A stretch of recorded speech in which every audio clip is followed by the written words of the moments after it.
का भाव समाप्त हो चुका है। किसके? ज्ञानी के मन में क्या भाव खत्म हो गया है? संसार की सत्यता और सुख बुद्धि जिनके मन से खत्म हो गई है। और अब फिर वो जब परमात्मा में लगेंगे तो पूर्ण अनन्यता से लग जाएंगे, क्योंकि अब देख लिया कि यहाँ नहीं है। और ये डाइवर्स कैसे करते हो? यही तो जब जान लिया कि अब इसमें सुख नहीं है तो छोड़ो, सुख नहीं है तो छोड़ो, अब रास्ता बदलो। तो इससे ही संसार की तरफ से, पत्नी या पति की तरफ से नहीं, पूरा संसार के इन विषयों से अपने को अलग कर लो। जिसने संसार की अनित्यता का साक्षात्कार कर लिया है, अब उसे धर्म, अर्थ, काम, मोक्ष आदि किसी भी पदार्थ की अभिलाषा नहीं होती है। अभी आप अपने अपने मन से जो सुन रहे हो पूछो कि तुम्हें संसार की अनित्यता का तुम्हें आज तक पता लगा कि नहीं लगा? ये संसार अनित्य है, यहाँ के पदार्थ अनित्य है, यहाँ के पद अनित्य हैं, यहाँ की संपत्ति जो है अनित्य है, यहाँ का जो भी जहाँ जहाँ जिससे सुख बुद्धि मानी है वो सब अनित्य है। ऐसा किसी एक को भी होश आया है या नहीं आया है? आया है तो हाथ उठा दे। ये सत्य हाथ उठ रहा है कि ये सचमुच में ये संसार दुख रूप और अनित्य है। तो फिर उसमें मन उनका और लटकेगा नहीं। पहले जैसे चिपकता था, उसके बिना साथी रे तेरे बिना भी क्या जीना, जो ऐसा कहा करते थे, अब तो उसके बिना ज़्यादा शांति मिलती है। जब वो कुछ दिन के लिए मैके चली जाए या कुछ दिन के लिए वो आदमी बाहर टूर पर ट्रांसफर होकर चला जाए तो अच्छा हल्कापन लगता है, कोई प्रकार का अनुशासन का और डर की वो नहीं रहता, स्वतंत्रता रहती है, प्रतनता मिट गई। ऐसा उदासीन रहने वाले ज्ञानी को संसार में सम्मान अथवा अपमान मिलने पर भी वह जानता है कि मैं तो दुख सुख से रहित निराकार निर्विकल्प आत्मा हूँ। ऐसा व्यक्ति जिसने कि जान लिया ये सब यहाँ का अनित्य है, सुख से रहित है, सारा संसार अनित्य सुख से, ऐसा जिन्होंने अभी अनुभव कर लिया, हाथ भी उठाया नहीं भी उठाया, अंदर जान लिया कि ये सब अनित्य है, फिर उस व्यक्ति को कोई सम्मान दे, जगद्गुरु की उपाधि दे दे, महामंडलेश्वर की उपाधि दे दे, श्री श्री 1008 श्री लगा दे, 1,00,000 पर लगा दे, या उसको कोई जूतों की माला पहना दे, या भरी सभा में आकर उसको गाल पे थप्पड़ मार दे, या कोई प्रकार से अपमान कर दे, उसको कुछ असर नहीं हो। जानता है ये तो सब अनित्य है, ये कोई सुख का साधन नहीं, तो उसका कोई अपमान करे कि उसकी कोई प्रशंसा करे, उसको कोई उपहार दे, या उसके हाथ की ही घड़ी कोई छीन ले, कि उसका कुछ मोबाइल छीन ले, उसको कुछ उसके लिए दुख सुख नहीं होता है, समता नहीं जीता है। कुछ दिन पहले बापू भैया का वो मोबाइल ले लिया, वो हंसते हुए आ गए घर में, मोबाइल चला गया और एकदम आराम से, कुछ असर ही नहीं हुआ कि इतना कास्टली था जिससे ये रोज प्रोग्राम बनाकर सारे वर्ल्ड में पहुंचाया जा रहा था, जिसके लिए फिर वो अनीता से मांगा कि तेरा कैमरा मोबाइल दे दे, हम उससे अब ये बेचते हैं। तो जिन लोगों ने संसार की अनित्यता का अनुभव कर लिया, फिर उनको संसार में कोई दुख दे या सुख दे, मान दे या अपमान दे, हानि पहुंचाए कि लाभ पहुंचा दे, उसको कुछ असर नहीं होता, क्योंकि जान लिया कि ये सब सपना है, ये कुछ भी यहाँ अपना नहीं। मेरे लिए न परिवार है, न समाज है, न राष्ट्र है, सब संसार कल्पित स्वप्न नगर से ज्यादा नहीं है। एक मिनट, मुझे याद आ रहा है, गांधी जी ने रमन महर्षि जी को एक पत्र लिखा इनकी मित्रता रही, समकालीन थे, और कहा कि मैं यहाँ जेल में बैठा हूँ इस देश की स्वतंत्रता के लिए, और तू पहाड़ पे बैठा है, वहाँ एक कार में उतर के नीचे आकर काम कर। तो उसने कहा कि तुम्हारी बुद्धि में संसार सत्य है तो तुम लड़ो मरो, मेरी बुद्धि में संसार सत्य ही नहीं, इसलिए मुझे इसके लिए कोई चिंता नहीं। चाहे अंग्रेजों का राज्य रहे कि कोई हिंदुओं का राज्य रहे कि मुसलमान का, को नृप हो हमऊ कहानी, कोई भी राजा बने हमें क्या है, हमें तो जीवन निर्वाह करके अपना कल्याण करके यहाँ से 9-2-11 हो जाना है, धर्मशाला में कब तक रहेंगे। ऐसा उत्तर में गांधी जी को लिख दिया कि तेरी बुद्धि में संसार सत्य है तो भाई तू लड़, लेकिन मेरी बुद्धि में संसार सत्य नहीं, इसलिए मैं तो हाथ जोड़ता हूँ। एक बार गांधी जी ने रमन महर्षि को, देखो वही बात आ गई। अच्छा अच्छा। एक बार गांधी जी ने रमन महर्षि को पत्र लिखा कि तुम नीलांचल पर्वत पर बैठ ध्यान कर रहे हो, देश को स्वतंत्र करने में तुम्हारा क्या कोई फर्ज नहीं समझते। महर्षि ने उत्तर दिया, ए दोस्त, तूने कभी सिनेमा देखा है?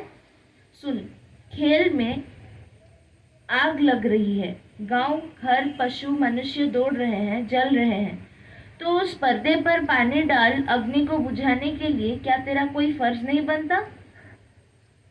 नहीं, कुछ नहीं, क्योंकि वह सब खेल, हत्या, चोरी, आग, बाढ़, युद्ध, मार काट सब झूठा है।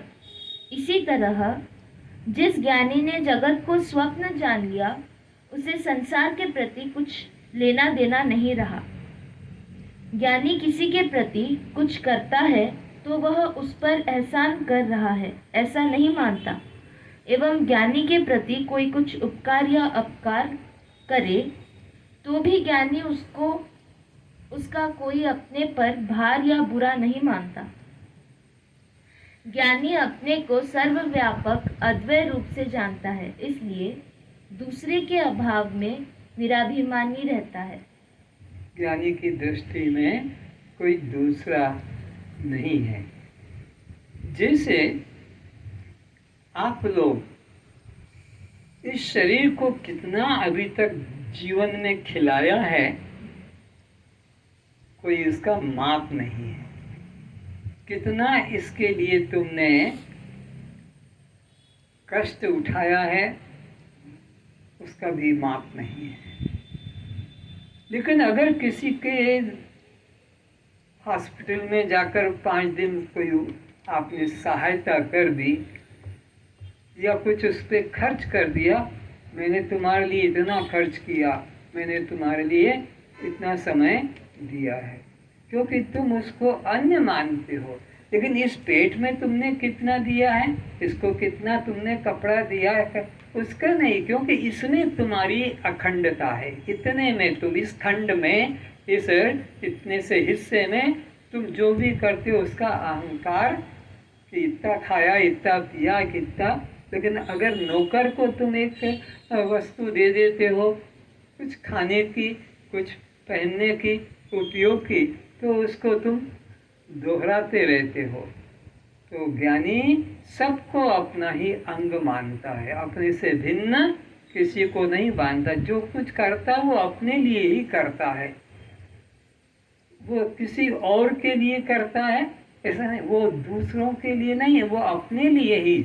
जैसे अपने लिए उत्साह रहता है खाने का, पीने का, पहनने का, ओढ़ने का, यानी ऐसा सबके अंदर भाव रखता है। ठीक। जिस प्रकार मिट्टी के पिंड को जला लेने पर या किसी भी वस्तु के उपादान कारण को जान लेने पर उससे निर्मित किसी भी आकृति को उसके मूल उपादान रूप ही जानना चाहिए। एक सिद्धांत की बात है कि तुमने जिस वस्तु की उत्पत्ति का कारण जान लिया कि ये किससे बनी है, मूल उसका उपादान कारण जान लिया कि ये किस चीज से, किस धातु से बनी है, अब वो कोई भी आकार बन जाए, उस आकार में चाहे कोई माठिया बना दे, सुराही बना दे, ईटा बना दे, दीपक बना दे, या तुम्हारा गणेश दुर्गा सरस्वती बना दे, उस तत्व दृष्टि वाले के लिए कोई फर्क, चाहे ईटा हो कि गणेश हो कि राम कृष्ण हो या कोई प्रकार का कार्टून बना दे, वो तो सब मिट्टी तो है, मिट्टी के ही आकार उसने अपनी अपनी कला से बना दिए हैं। पर उसकी दृष्टि में कोई छोटे बड़े का या कोई पूजनीय या तिरस्कार करने का भेद नहीं रहता है। वो सब को एक मूल उपादान ही मिट्टी ही जानता है। चाहे गणेश हो कि दुर्गा हो कि सरस्वती हो कि बाघ हो कि कुत्ता हो कि जो भी हो, सबको एक मिट्टी जानता है। तो ऐसे ही जो मूल उपादान कारण इस समस्त सृष्टि का जिसने जान लिया, क्या एको हम बहुश्याम, भगवान ने विचार किया कि अब मैं एक से अनेक हो जाऊं, ऐसा संकल्प किया और वो ये अनेक हो गया। जैसे तुम बिस्तर पर सोए कि सपने में अनेक हो जाते हो, उसके लिए कहीं से तुमको मटेरियल, कोई मिस्त्री, कोई सीमेंट, कोई लोहा लकड़ी लाना नहीं पड़ता। रोडें बन जाती है, ट्रेनें बन जाती है तुम्हारे द्वारा, प्लेन बन जाते हैं, यात्री भी बन जाते हैं, सब कुछ हो जाता, समुद्र बन जाता तुम्हारे ही द्वारा। बिस्तर पर लेटे ये सब हो जाता है। तो फिर नींद टूटने पर उनका अलग अलग अभिमान नहीं रहता कि मैं ये समुद्र छोड़ के आया हूँ, मेरे इतने प्लेन चल रहे हैं इंडिया से, फॉरेन से, बाहर से, कुछ भी नहीं हुआ ही नहीं, कुछ भी नहीं हुआ। तो ऐसे ही ज्ञानी जिसने एक मूल उपादान कारण इस सृष्टि का जान लिया कि एक परमात्मा है। जैसे सब मिट्टी के खिलौनों की उपादान कारण एक मिट्टी है, चाहे नाम कुछ भी हो, आकार कुछ भी हो, मिट्टी। ऐसे ही इस सृष्टि का मूल उपादान कारण जिसने एक ब्रह्म को जान लिया, फिर कुछ भी आकार हो, चाहे वो कुत्ता हो कि सांप हो कि सुअर हो कि गधा हो कि घोड़ा हो कि गाय हो कि स्त्री हो कि पुरुष हो, तभी तो है सिया राम मैं सब जग जानी और करम प्रणाम जोरी जुग पानी। सारे जगत को एक कर दिया। यही तो संतों की महिमा है कि सारे जगत को एक कर दिया सिया राम। न कोई मुसलमान, न कोई हिंदू, न कोई ईसाई, न जैन, न बौद्ध, न आर्य, न अनार्य, न कोई ब्राह्मण, न कोई क्षत्रिय, न वैश्य, न शूद्र, न ब्रह्मचारी, न गृहस्थी, न वानप्रस्थी, न सन्यासी, न कोई जहाँ कोई अलग अलग है, सब एक। क्योंकि उपादान कारण का जिसको ज्ञान हो गया, फिर उसके द्वारा कोई भी आकृति बना दी जाए वो उसको भिन्न महत्व नहीं देता है। तो अष्टावक्र जी यही समझा रहे हैं कि जिस ज्ञानी ने किसी भी चीज का मूल उपादान कारण जान लिया, फिर उसके द्वारा तुम चूड़ी बना दो, चेन बना दो, अंगूठी बना दो, रिंग बना दो, कुछ भी बना दो, पर वो स्वर्ण से अधिक उसको महत्व नहीं देता है। तो ज्ञानी सब में एक ही तत्व को देखता है। तो अब किससे राग करे, किससे द्वेष करे, किसको प्राप्त करने की इच्छा करे, क्योंकि वो सब तो वही बना है। नाम आकार तो वाणी का विकार मात्र है।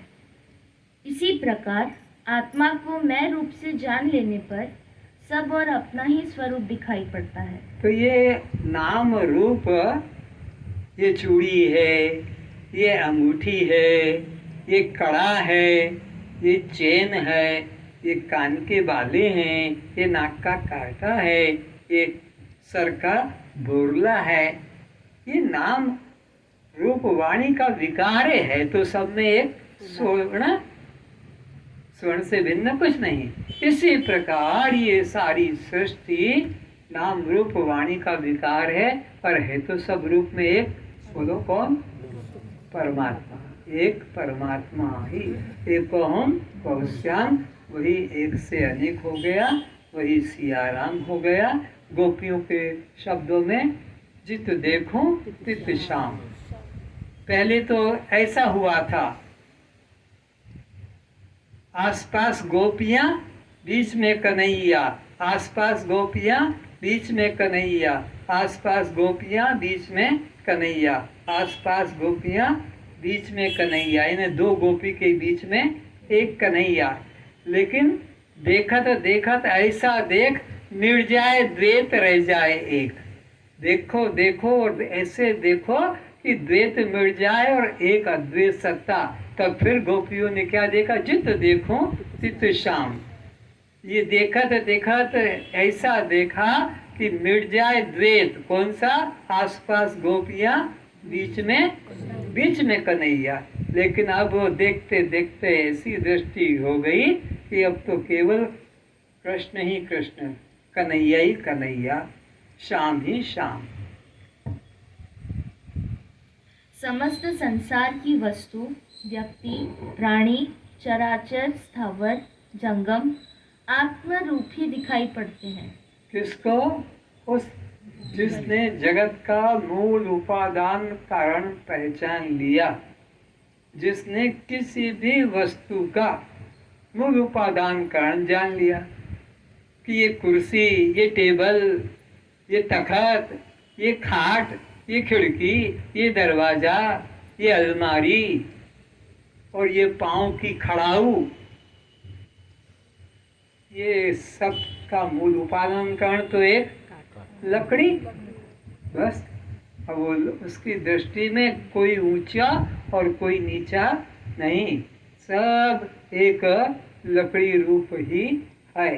तो ऐसे ही यहाँ पर भी 84 लाख प्रकार के ये आकार बने हुए हैं, लेकिन सबका मूल उपादान कारण तो एक परमात्मा ही है। तो उस ज्ञानी को फिर सब एक परमात्मा रूप दिखते हैं। हाथी हो, घोड़ा हो, कुत्ता हो, गाय हो, चिड़िया हो, कबूतर हो, तोता हो, चील हो, ये सांप हो, बिच्छू हो, जो भी सब अब आकार अलग अलग हैं, लेकिन सब में एक ही मूल उपादान दिखाई पड़ता हो। यही दृष्टि यथार्थ दृष्टि है। इसलिए शंकराचार्य जी ने कहा है, दृष्टि ज्ञानमयी कृत्वा। ऐसी दृष्टि बनाओ मेरे प्यारों, आंखें बंद करके क्या देख रहे हो गुरु मध्य में, क्या वहां निकलेगा? ऐसी दृष्टि बनाओ कि तुमको सब और एक ब्रह्म ही नजर आए। जैसे लोग अपनी आंखों पर विभिन्न रंगों के चश्मे लगाते हैं, पसंद है कोई को हल्का गुलाबी, किसी को ग्रीन कलर का, किसी को और कोई कलर का, येलो कलर का। तो जब वो चश्मा लगाते हैं तो सामने वाला कैसा भी हो, पर उसको अपने चश्मे के ग्लास के अनुरूप ही वो वस्तु व्यक्ति दिखाई पड़ेगा। बाहर बिल्कुल सूखा पड़ा है, लेकिन हरा चश्मा लगाए तो जिससे चारों ओर हरियाली फैली हुई है, इसलिए हरा रंग पसंद करते हैं गर्मी में। तो शंकराचार्य कहते हैं, दृष्टि ज्ञानमयी कृत्वा पश्येद ब्रह्मयम जगत, सा दृष्टि परम उदारा न नासाग्र लोकनी। नासाग्र भाग पर ये जो दृष्टि जमाते हैं लोग, ध्यान करते हैं, ये कोई ध्यान नहीं है, ये कोई ध्यान नहीं। क्या करो? ऐसी दृष्टि बनाओ कि सब तुमको ब्रह्ममय जगत दिखने लगे। वही तो जिसकी दृष्टि में अब एक उपादान कारण प्रकट हो गया, अब वो कुछ भी देखे उसको दूसरा कुछ नजर नहीं आता। जैसे स्वर्णाकार स्वर्ण या अलंकार से असार तत्व खोट भाग का त्याग कर सार तत्व स्वर्ण का ग्रहण करता है, अथवा हंस अशुद्ध दुग्ध से शुद्ध दुग्ध का ही ग्रहण करता है। एक करोड़पति सोने का भगवान बना लिया, सोने का सिंहासन बनवा लिया, पैसा करोड़पति है, तो पूजा भी उनकी उसी ढंग की होना चाहिए। गरीब की भगवान की गरीब सामग्रियों से पूजा करता है, धनी धन के अनुमान लगाकर फिर पूजा करता है। तो बना लिया और उसी करोड़पति का दिवाला निकल गया, सब घर मकान खेती जमीन बिक्री करना पड़ा, तो वो फिर खाने को नहीं रहने लगा, तो चलो अब ये ठाकुर जी को लेके जाते हैं। तो ठाकुर जी जो थे 10 तोले के थे, और वो जो उनका सिंहासन था और वो जो चूहा था वो अपना 15 तोले का था।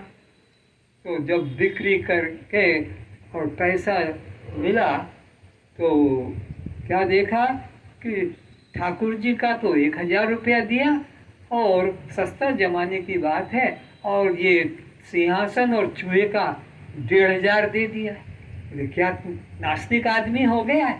मेरे भगवान की कीमत 1000 और ये चूहा इसकी कीमत 1500। बोले बाबू तेरी दृष्टि में ये चूहा और ये भगवान है, मेरी दृष्टि में तो तराजू पे सोना तोला है, मैं तो सोने का दाम दे रहा हूँ। तो तत्व दृष्टि वाला तत्व को देखता है, और अज्ञानी स्त्री पुरुष पति पत्नी नौकर या कुत्ता बिल्ली गधा घोड़ा देखते हैं। इसी प्रकार इस मेरा कहा जाने वाला जहाँ तक संसार प्रपंच है उसका त्याग कर केवल मैं आत्मा सार तत्व को ही सच्चा स्वरूप जानना चाहिए। फिर से पढ़ो, यही सबको ग्रहण करने योग्य बात है। इसी प्रकार इस मेरा कहा जाने वाला जहाँ तक संसार प्रपंच है। अब तुम्हारा संसार प्रपंच 3 जगह बटा हुआ है। इधर देखो, एक तो रा में बटा हुआ है, एक री में बटा हुआ है, और एक रे में बटा है। तुम्हारा बस इसके अलावा कहीं संसार नहीं, कुल 3 में, मेरा, मेरी और मेरे। तीसरा बना के दिखा दो कोई। तो ये तुम्हारा जितना भी है वहां से मन को हटा लो, तुम आनंद रूप हो। आनंद रूप तुम्हारा स्वभाव है।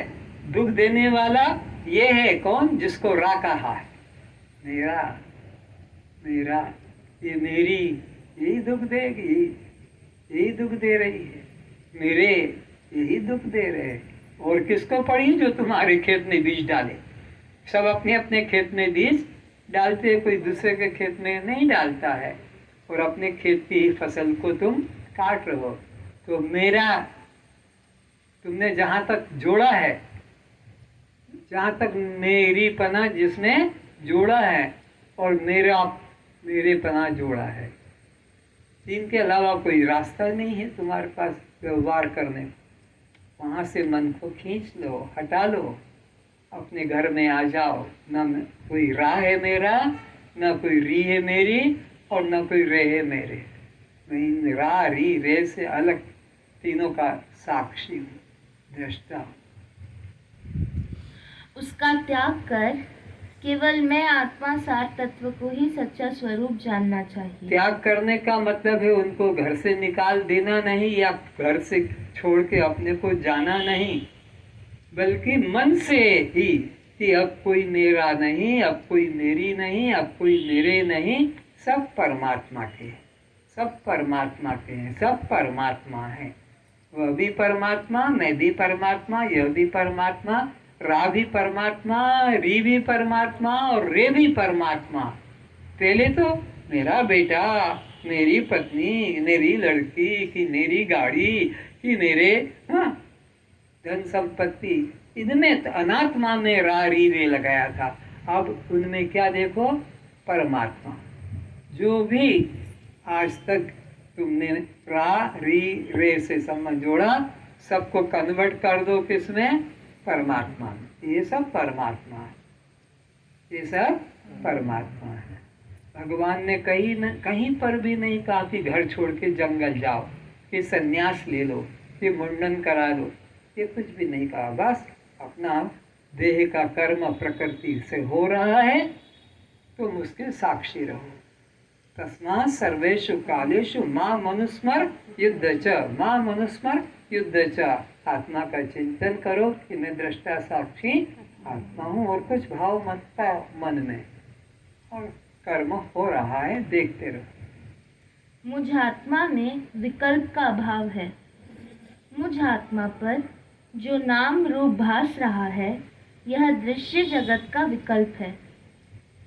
उसे हटा दो तो जो शेष रह जाता है पंचभूतात्मक, वह परमात्मा का अधिभौतिक स्वरूप है। तो जिसमें तुमने अपनापन मेरापन जोड़ा है वहां से मन को हटा लो।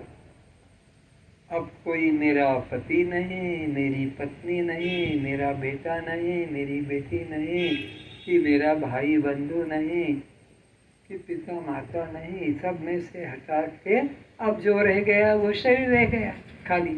तो शरीर है तो वो पंचभूतों का है, ये मैं नहीं।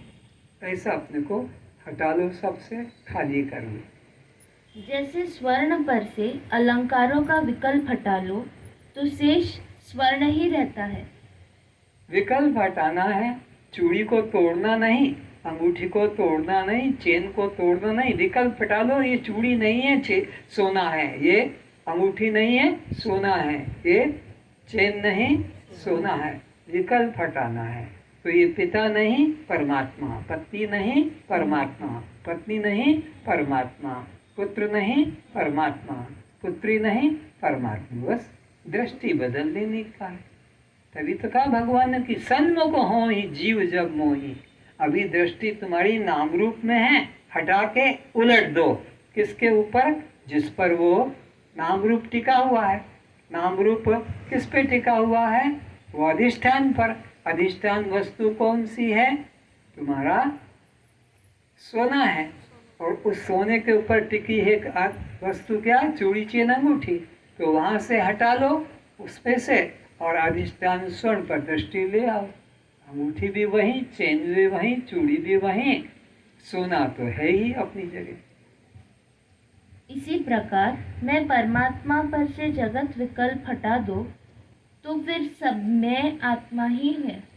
अभी बताओ, राजा और भिखारी में तुम समता करके दिखा दो। राजा में और भिखारी में एकता समता करके दिखाओ। तो क्या करना होगा? मनुष्य तो दोनों के दोनों हैं। तो ये जो विकल्प है कि ये राजा है और ये भिखारी, ये हटा दो तो मनुष्य तो दोनों एक ही है। फिर तो कोई उसमें फर्क नहीं पड़ेगा। तो ये विकल्प ही तुम्हारे अंदर अहंकार बढ़ाता है। इस विकल्प को हटा दो। केवल एक अधिष्ठान परमात्मा ही है। रामकृष्ण आदि का जो लीला विग्रह है वह अधिदैविक स्वरूप है और भगवान नाम से, आत्मा नाम से प्रस्फुटित एवं अभिव्यक्त होने वाले आध्यात्मिक स्वरूप है। जैसे अधिभौतिक, अधिदैविक तथा आध्यात्मिक तीनों विकल्पों का अभाव मन द्वारा हो गया, तब एकमात्र आवांगमान सगोचर चिन्मय में आत्मा ही रह जाता है। तो ये जो तुम्हारा शरीर है कि ये राम कृष्ण आदियों के जो शरीर हैं, ये शरीरों का मन से भाव हटा दो, आदि भौतिक आदि दैविक, तो फिर केवल एक परमात्मा ही शेष रह जाता है। जगत के विकल्प भाव में सृष्टा, भर्ता, हर्ता तीनों का अभाव हो जाता है। तब एकमात्र आत्मा भगवान रह जाता है। मैं ही मैं का मैं ही शेष रह जाता है। जगत विकल्प अभाव में जीव, ईश्वर तथा तृण से ब्रह्मादिक तक का भी अभाव हो जाता है। बर्फ बना और उष्णता पाकर बस मैं का मैं ही रह गए, में जल का जल ही रह जाता है, फिर कुछ और नहीं। तो ऐसे ही परमात्मा में यह जगत पानी में बर्फ की तरह हुआ, और जैसे गर्मी पाकर बर्फ फिर वही पानी रह जाता है, ऐसे ही गुरु के द्वारा ज्ञान सूर्य का जब गर्मी मिली तो फिर पिघल कर वही ब्रह्म ही रह जाता है। फिर नाम रूप मन से निकल जाते हैं। माया का अस्तित्व ही नहीं रह जाता। न रहा वक्ता, न रहा श्रोता, न कोई बंधन है और न कोई मुक्ति है। न भक्त है, न भगवान है, न गुरु है, न कोई शिष्य है।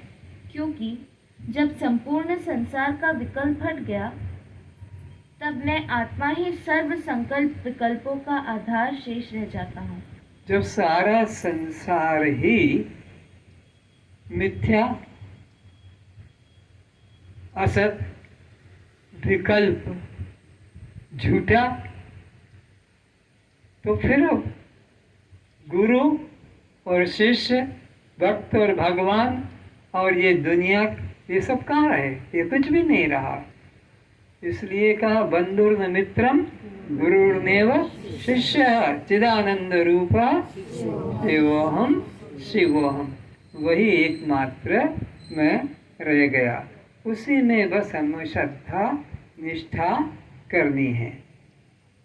अतः हे जीव, यह निष्ठा कर संसार सागर से छलांग लगाकर चिन्मय पद में स्थित हो जा। तो एक छलांग लगाना है, परिधि से तुम्हें छलांग लगाना है केंद्र पर आने के लिए। केंद्र तुम वो बनाते हो ना कागज के ऊपर, तो एक केंद्र होता है, वहां पर उसकी वो नोक टिकी होती है, क्या रेडियस क्या बोलते हैं, राउंडर। तो वो परिधि तुम जितनी बढ़ाओगे बढ़ती जाएगी बढ़ती जाएगी बढ़ती जाएगी। यानी केंद्र को छोड़कर तुम जितना भी साधन करोगे, बंधन बंधन बंधन बंधन, वैकुंठ तक के भी ये तुम्हारे राउंड बढ़ते जाएंगे। तो तुम्हें क्या करना है? छलांग लगा दो, डायरेक्ट सीधा अपने घर में आ जाओगे। छलांग लगाना है, कोई साधन करना नहीं है, नहीं तो ये परिधि ही बढ़ती बढ़ती बढ़ती तुम्हें वैकुंठ तक ले जाएगी। इसलिए इन परिधियों से तुम केंद्र पर छलांग लगा दो। अब किसका कई लोग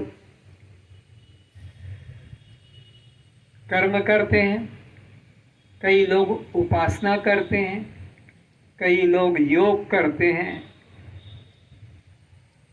कोई दवा डॉक्टर ने दी कि भाई ये दवा तुम पानी से ले लेना, ये दवा तुम दूध से ले लेना, ये तुम दवा शहद से ले लेना। अलग अलग तरीके हैं। इसने क्या किया? सीधा छलांग मार दिया, न पानी न दूध न शहद, डायरेक्ट। कैसे किया वो भी बताओ। कानपुर की घटना है। एक पंजाबी परिवार ने इसे, जैसे इस परिवार ने पाल के मुझे रखा है यहाँ, वैसे उन्होंने मुझे रखा था। तो उनके बेटे 7 बेटे थे, सूद परिवार था, लाला हरचंद दास जी। तो सबको एक एक गिलास, पंजाबी गिलास, मेरे लिए भी बापू पंजाबी गिलास आया जूस देने के लिए। सबको छोटे गिलास, मेरे को पंजाबी गिलास देता है। बोले आपको तो आदत है पंजाबी लोगों के से यहाँ रहे हो। तो वो पंजाबी गिलास सबके हाथ में और एक एक लड्डू भी सबके हाथ में। मैं बाथरूम से जैसे निकला तो माता ने कहा कि लो स्वामी जी ये, उनके ये क्या है? बोले ये जूस है। काहे का है? ये नीम के पत्तों का जूस है। तो ये लड्डू ये बहुत कड़वा है, होता है, तो अब पिया नहीं जाएगा जल्दी से, फिर अपना मुंह मीठा करने के लिए। तो सातों बेटे बैठे हैं, सबके हाथ में लड्डू और वो पी रहे हैं। तो मैंने कहा क्या इसका लाभ क्या है? बोले इससे साल भर रक्त की कोई बीमारी, रक्त शुद्धि हो जाती है। मैंने कहा ऐसा लाभ है? तो ये संभालो लड्डू, लाओ गिलास वो मुझे। और मैंने क्या किया? डायरेक्ट छलांग लगा दी। अब ये कहती है बीच में, कौन कौन कौन सी? मैं तू चुप कर, तेरे को क्या करना?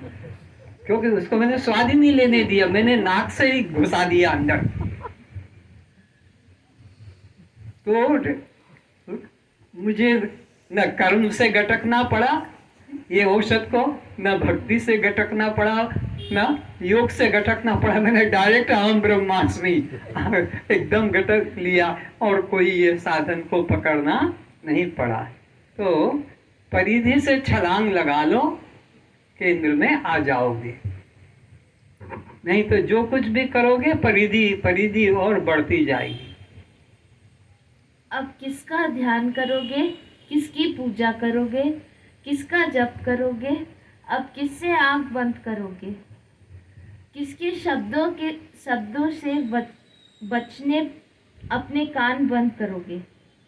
क्या अब आत्मपद में स्थित हो जाने पर भी मन शेष रहता है, जिसे वश करने प्राणायाम ध्यान की चेष्टा करना पड़ेगी। देखो, ये मन को वश में करने की बात जो चल रही है और बहुत साधन किए जा रहे हैं। रात को 2 बजे उठ जाते हैं, नींद पूरी नहीं ले पाते हैं। कोई माला करता है, कोई जप करता है, कोई ध्यान करता है, पर ये अनादिकाल से आज तक भी किसी के वश में हुआ? अनादिकाल से खुद राम का हुआ, खुद कृष्ण का हुआ, कि खुद गुरुओं का हुआ? अरे ये तो प्रकृति बनाई है परमात्मा ने पानी को नीचे की तरफ जाने की। पानी को धक्का देना पड़ता नहीं है। ऊपर चढ़ाना हो तो साधन करना पड़ेगा, पानी को ऊपर चढ़ाने में साधन है तो सहज है। तो अब इन इंद्रियों को भी परमात्मा ने प्रकृति बना दी कि तुम देखने का काम करना, सुनने के बारे में तुम चिंता मत करना, तुम सुनने का काम करना, तुम देखने के बारे में चिंता मत करना, तुम सूंघने का ही काम करना, तुम छूने का काम करना। ये अपनी ड्यूटी पे हैं, ये अपना काम करते हैं। तो अब ये प्राण अपना अंदर बाहर हो रहा है, वो अपना काम करता है। तुम उसको रोकना चाहते हो, नहीं नहीं बाबा तब तो हम मर जाएंगे। तो प्राण को चलने देना चाहते हैं। अच्छा, आँख का देखना बंद करना चाहते, ना ना ना, वो तो हम चश्मा लगा के भी देखते हैं। तो कान का सुनना बंद करना चाहते, नहीं नहीं बाबा उसके बिना तो जीवन हमारा नीरस हो जाएगा, मशीन लगा लगा के सुनेंगे। तो फिर मन के ही पीछे क्यों पड़े हो बेचारे के? तुम्हारे राज्य में राम राज्य है, सबको सुविधा है, 5 कर्मेंद्रियों को, 5 ज्ञानेंद्रियों को और तुम्हारे और शरीर को। तो इस बेचारे ने क्या दुश्मनी की? और ये कहता है कि मेरे को मत छेड़ो। अगर मन कहता है मेरे को डिस्टर्ब करोगे तो मैं तुम्हारी फैक्ट्री में ताले लगवा दूंगा, क्योंकि अब मन ही जब नहीं रहेगा तो ये आँख, ये कान, ये नाक, ये हाथ पैर, ये तो बिल्कुल मुर्दा है। मन ही तो इनका द्वार खोलता है। तो ये मन चंचल हुआ ही नहीं, है ही नहीं। क्या पटरी को खोजने ट्रेन को यात्रा करना पड़ेगी? सब सोच लो। पटरी को खोजने के लिए ट्रेन को यात्रा करना पड़ेगी। कितनी दूर पर रहती है पटरी ट्रेन से, ये भी सोचो।